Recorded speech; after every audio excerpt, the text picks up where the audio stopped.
Welcome to Hashtag Gen Z. I'm your host, Megan Grace.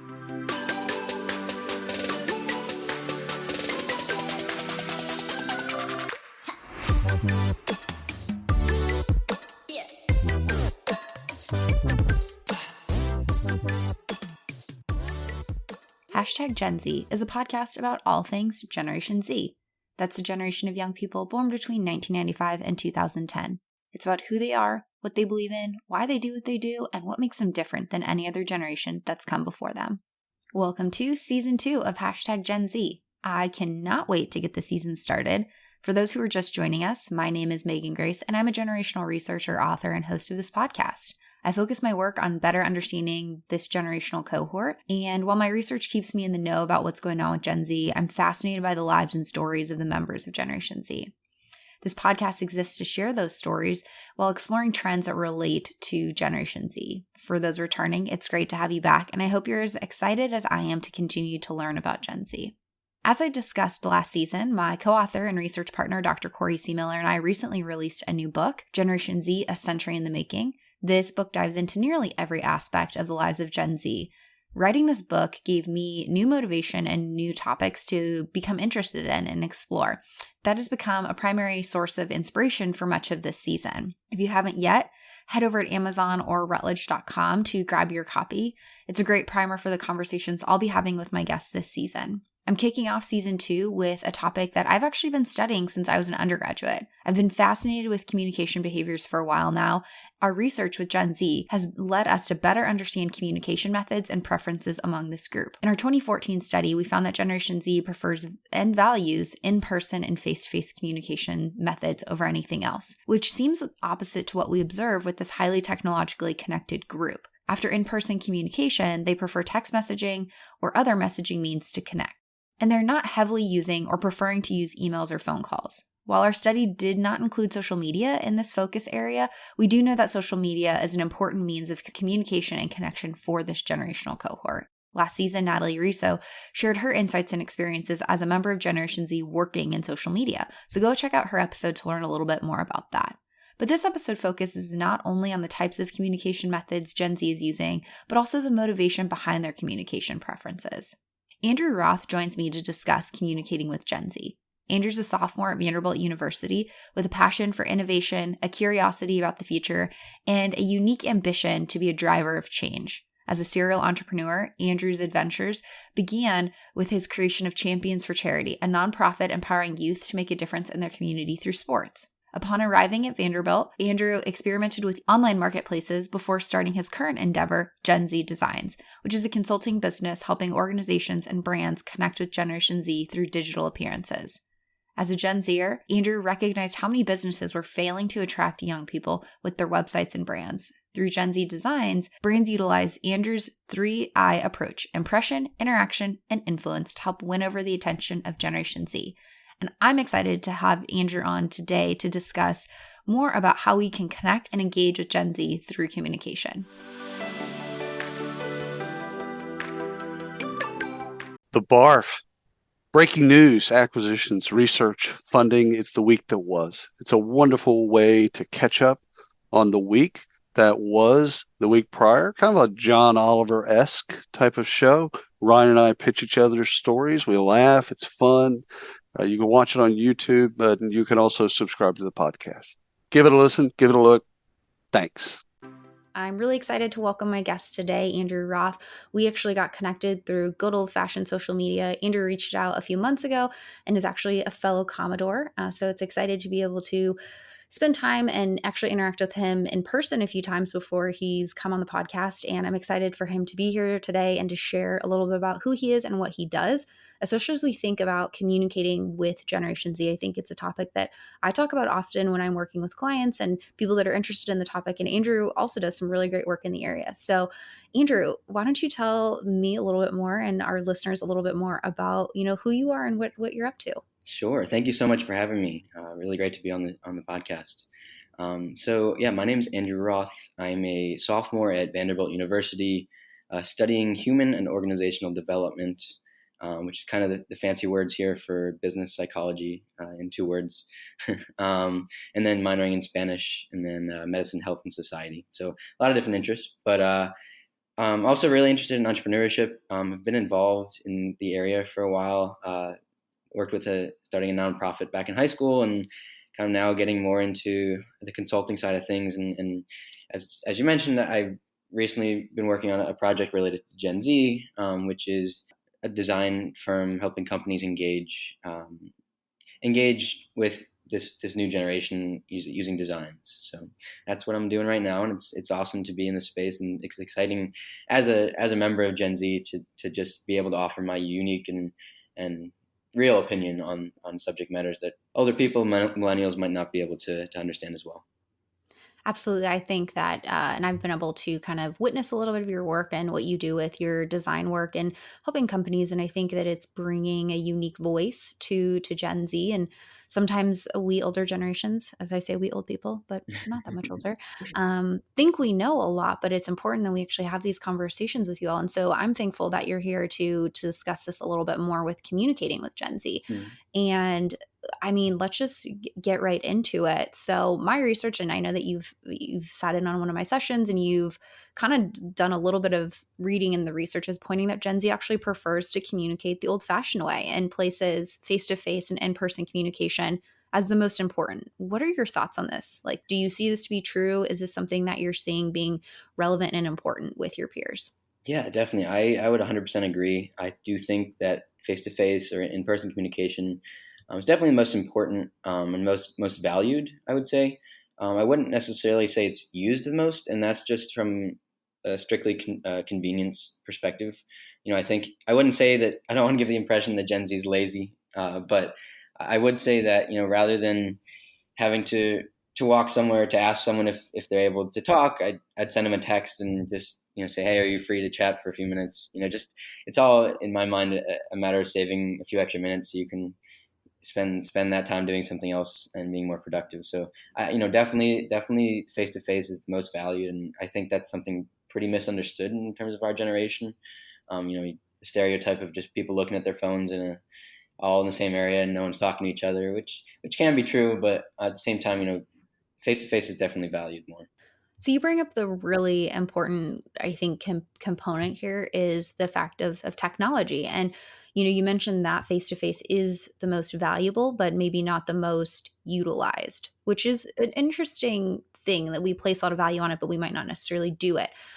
From your perspective, how do we foster more in-person and face-to-face communication in a high-tech world? Like, no matter where we go, it's a high-tech space that we live in, even in school and work. So how can we foster more of that valuable in-person and face-to-face time? Yeah, I mean, I would say that a lot of it's actually happening on its own. Things like FaceTime, it seems in a way that's not really what someone would call in person, but in terms of a Gen Z perspective, it's basically as close as you're going to get, and sometimes it's as good as you're going to get to in person. And so, that's crazy popular. I don't know how much other people use it, but I use it every day. Talk to friends from home and just connect with people like that. But also, if you look at trends and the way technology is advancing, and especially the way young people are using it, video is such an important part of where we're going. New apps, new trends are being brought up every day. There's a new app called TikTok that's super popular just because it's a video connection, a way to see people's emotions and see people kind of face to face. And, some of it doesn't really have to be forced as much as it might seem. And I think because it is something we value, like you said, not necessarily use the most, but because it's something we value, I don't think it's something that's just going to be washed away. I think that trends are going to emphasize that. And, something like YouTube is a great example. Like, YouTube's the most popular media amongst, Generation Z. And that's just because of the ability we have to connect with someone face to face like that. And again, like, not necessarily being right in front of the person, but it's still being able to see their emotions and pick up on signals that you wouldn't be able to necessarily tell from a text message. So I'm going to have an old person moment. I have no idea what TikTok is. Okay. Can you please, and I know I'm not alone out there. Can you please shine some light on what TikTok is? Sure. I'm not a huge user of it, but I will say it's essentially, if you remember what Vine is, it's essentially like a play on that. It's kind of just quick, short videos that are funny and, or, music, quick music bits or something just to catch people's attention and people can like them and they're pops, there's a popular section. It's really a pretty similar idea to Vine that a lot of people in my generation are still missing these days. But TikTok seems like a kind of the next thing from Vine. So is it like not like Snapchat where I would send, say, like my two friends this? It's like posting it to a timeline. Right. Yeah. Yeah. It's like Like a timeline. maybe like Instagram, similar mindset. Exactly. You can follow people. You can kind of see what's popular. It's all that. Interesting. Okay. I will check Yeah. this out. I don't know if it's going to be for me, but I will check it out because I think I used Vine for like 13 total days and did not contribute anything. So I was not a good Vine user. This is shocking to everyone I know. Okay. So face to face still important, but like we can't at all ignore the fact that y'all text message and mobile message a lot. Some people would think that text messaging is somewhat unprofessional because you take it everywhere. But like, what are your thoughts on text messaging? Do you think it's a necessary medium for connecting with Gen Z?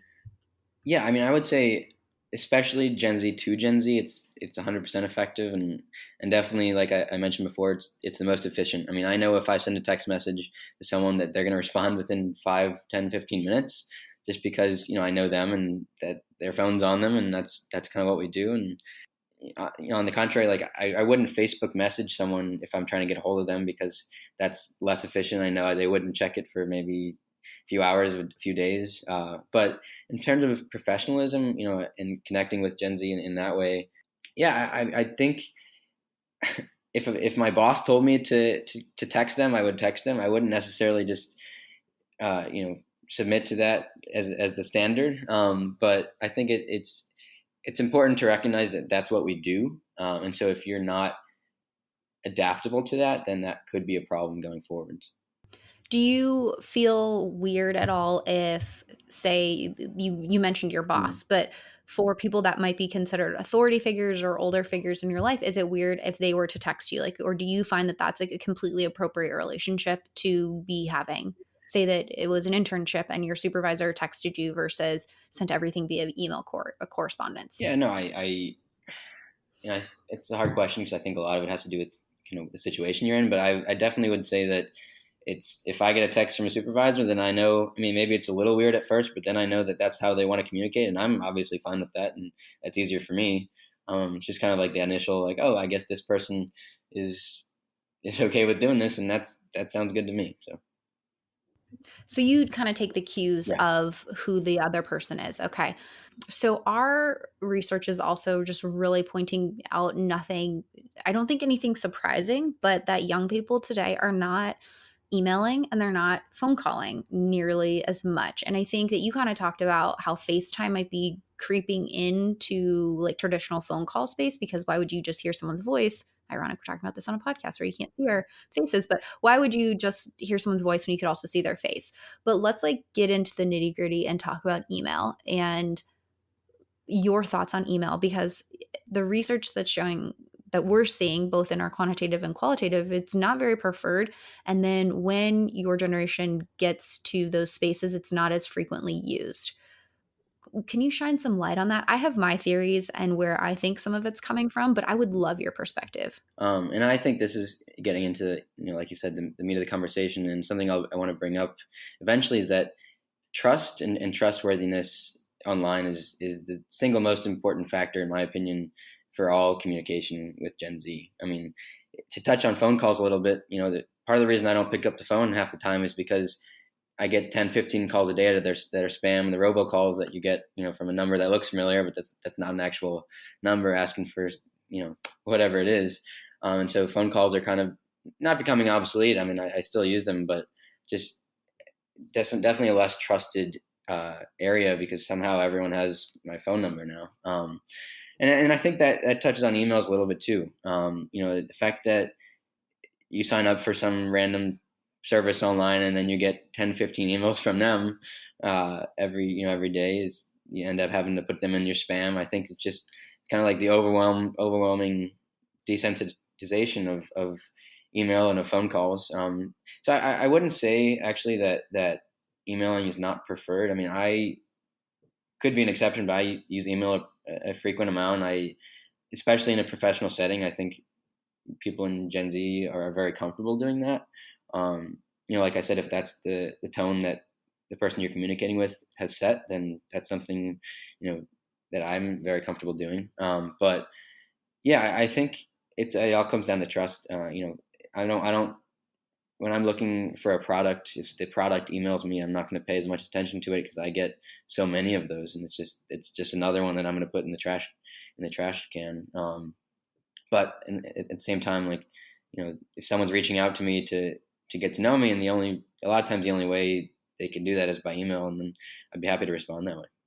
So that's really helpful that there's like an element of trust that is a component of it, because we've also seen in some of our qualitative work around email communication just being generally slow compared to text messaging, and the kind of reservation that email is more of a professional medium as opposed to other spaces. And again, our studies have been done with college students a little earlier in their career where maybe the habit of emailing hasn't kicked in full swing. But I mean, I've interacted with some of your peers on campus and they're like, yeah, I don't read those emails all that often because there's too many, or I just get saturated with them, or it just doesn't seem as important. So I might only check it maybe once a day or once every other day. And I think that's an interesting generational kind of shift that's taking place. I would be curious, for you, it seems like you're navigating a variety of different spaces between your peers and professors and professional settings. How do you vary your communication to be, or do you vary your communication to be effective? And in what ways are you doing that? Yeah, definitely. And I think it varies between professional and peers, and then it also varies within the peer environment and even honestly within the professional environment. I mean, from a professional standpoint, I think, email is initially one of the ways that I reach out, but LinkedIn is also a huge tool that I'm a huge supporter of, and I know we connected that way. I think it's just so easy to find people with common interests and people with common backgrounds. They're doing awesome things, and so that's a way I reach out a lot. But also in terms of a peer-to-peer basis, if you look at kind of the major social media platforms, I would say Instagram is definitely more of a social impression kind of thing. If you want to make, if you just met someone and you want to check out what their life is like in a matter of 2 minutes, then you go on their Instagram and scroll through their feed. And I wouldn't say it's the best representation of who they are. I think it's a little bit fake in terms of what people put on there. That's just a personal opinion, but honestly, I think even Twitter is my favorite social media by far, and I think the communication style on that platform is very unique, and it tells a lot about who you are. I actually have a friend who's developed a Twitter-based AI system for dating that just kind of analyzes their Twitter feed and shows what they like and don't like and what they've retweeted, and matches people like that. And I think, besides that idea, it's just it's a platform that allows you to express yourself a little more and kind of get a real inside look at that. That is fascinating that they've created a dating app from Twitter. I'm terrified to run my profile through it, to be completely honest. So, with keeping up with trends, like what's keeping up with the cool with the kids is part of this podcast. Can you identify any trends in communication that we should be keeping an eye out on or for, without being too creepy about what the cool kids are doing? But, are there any cool trends that you're seeing among your peers that are a little bit different or on the rise? I was thinking a lot about this, and I think to touch on trustworthiness one more time, because there's so much information out there, I think that's one of the main takeaways is that we get an influx of phone calls, emails, social media alerts, news, notifications. I mean, all this is coming second by second to our phones and to our computers and stuff. And I think there's, to a degree, some sort of desensitization to that. And so when that happens, it's kind of like, in one of my classes, I'm learning about Maslow's hierarchy of needs, and there's that basic level of physiological needs, that kind of just the elementary things that are out there. And then above that, there's a social and emotional level. And so for me, something I think is going to be important to communicate with members of Gen Z is that because there's so many of that basic level stuff out there, that we're going to start to need to communicate at a higher level where we're reaching more engaging needs of people. And I mean by that, the social and emotional levels. I think communicating in a way where we can kind of skip that, this is my product, this is what it does, and going straight to this is my product, and here's how it's going to help you some way to relate to them in a higher level. Just because there's so much out there, like I don't need to. I hear all the time all that basic stuff, and I want something more engaging, something I'm going to be easily able to differentiate from what's out there. So I know it's not exactly a trend that's going on right now, but I think kind of based on what's out there and based on the values we hold, that might be something pretty important going forward. So really it's not only just the message, but the depth of the message that's taking place as well. So don't just try to said sell me the product, but I also think about how this takes place and like almost the demand for true and authentic and meaningful conversations between even peers. And sure, you want to connect with people that you can laugh and have a good time with, but I think that your generation and most generations are also looking to places like social media and these communication platforms for connection.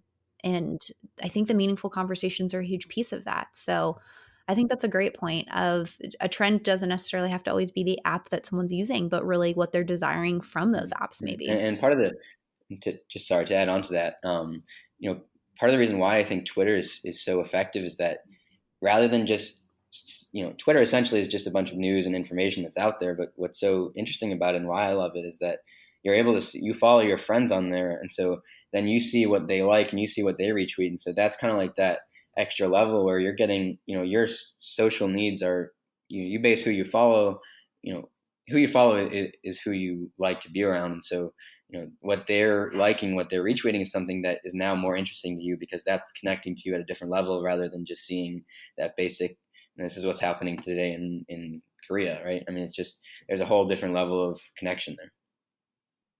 It is. It's a really unique curation of news and information. I joke with one of my friends, like grad school colleague. I follow her mom on Twitter, and she's not even on Twitter, but her mom is. And so, like, I follow her mom, but her mom like has really interesting political like stuff that she follows. And I was like, honestly, if your mom wasn't so active on Twitter, I wouldn't know half the things that are going on in our government. And she's like, it's weird that you follow my mom so intently on Twitter. I'm like, I won't take it back.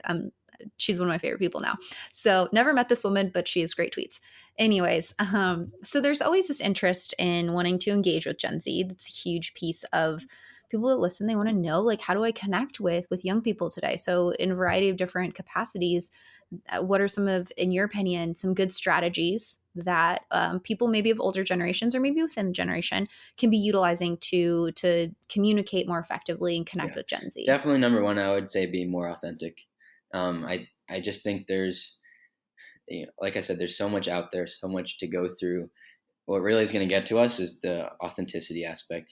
And I feel, speaking for my peers, I think we pick up pretty quickly on some of the BS that's out there. And so, if someone's able to step up to us and have just a real authentic conversation, I think that goes a lot farther than you might think. I think that is something that I've actually continually heard from a few different guests on this show. So if you are of an older generation and you are paying attention, be yourself. They think it's cool. So Andrew, I just have one more question for you. And I ask this of all of my guests. What is your favorite thing about your Generation Z peers? Yeah. I have to say, honestly, that they're so passionate about so many different things. I think part of that's due to the fact that we have so much at our disposal to learn from, and so we can access things so quickly. But honestly, you walk up to a college student on campus, and maybe it's something unique about Vanderbilt, but you walk up to them and you learn what they're doing, and you realize that they're also involved in 10 other things and doing X, Y, and Z while also being a member of a Greek organization and doing babysitting on the weekends and all this stuff. And I just think, there's so many things going on. And the fact that people are able to manage all that is just so impressive. And every person you meet here is doing different things and doing cool things. And I think that's just like an awesome element of this generation of people. Yes, I agree with you that in my witnessing of your peers on campus and those that I interact with in other capacities, the very passionate and informed bunch of people that I'm lucky to know and learn from. So I want to thank you for hopping on today and talking more about how we can communicate with Gen Z, what's going on in terms of communication methods and styles, and what's important in those communication methods. And I, thank you for doing good work and working with some brands and helping them better engage Gen Z, because I'm big believers in you all. And I think that if we as older generations learn a little bit from y'all, we're going to be in a good place. Well, thank you so much for having me. I really appreciate it. Visionary voices, bold breakthroughs. This is Shally's Alley, where top recruiting minds spill their best-kept secrets live every Friday at 1 p.m. Eastern. Raw, unfiltered conversations on sourcing, hiring, and the future of talent, where we ask the tough questions no one else will. Tune in and level up. I want to send a big thank you to my guest, Andrew Roth. It has been great to be connected with Andrew on campus and bounce ideas around with him, but it was also wonderful to have him today to be able to share more about his experiences. I appreciate his insights on the motivation behind Generation Z's communication preferences and behaviors. His thoughts resonate with our qualitative work in this area and highlight the need to continually understand communication preferences. I often find that misunderstandings in communication preferences can be a great source of friction in multi-generational organizations and groups. While I've been studying this area for a while, I'm reminded how important it is to stay informed and up to date on changing patterns in communication. Despite the fact we lean on communication as a primary point of productivity in our work, it is easy to gloss over the critical relationship building that can take place through our communication strategies. And if I know anything about Generation Z, those relationships are paramount. I also want to send a big thank you to you for tuning into this episode as I kick off season 2. I can't tell you how excited I am for the topics I'm exploring in the lineup of incredible guests this season. If you enjoyed this episode, you really don't want to miss all the fun in season 2. Make sure you rate, review, and subscribe on your preferred podcast listening platform. Your feedback helps me improve the show, and it also helps other listeners find the show. I do want to give you just a quick sneak peek into what's going down in season 2. You can be looking forward to episodes that focus on designing learning environments for Generation Z, engaging Generation Z and helping them find their voice in activism and advocacy, mental health trends and support, and Generation Z when it comes to religion and spirituality. But that's just to name a few topics. I created this podcast because I wanted to continue to learn about Generation Z and share their stories. There's so much more going on with this group beyond just the numbers we see in research. As always, if you have a topic you'd like to learn more about or a member of Generation Z that I need to connect with, please let me know. You can reach me on my website, meganmgrace.com. That's MEGANMgrace.com. And send me a note through my website, or we can connect on social media. My handle or username is meganmgrace on all platforms, so you can find me on Instagram, Twitter, and LinkedIn. Cheers to season 2, and thanks again for tuning in. Let's continue this conversation, and we'll chat soon.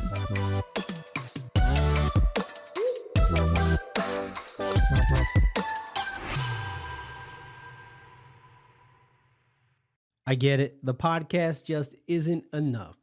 That's all right. Head over to your favorite social app, search up Work Defined, WRK Defined, and connect with us.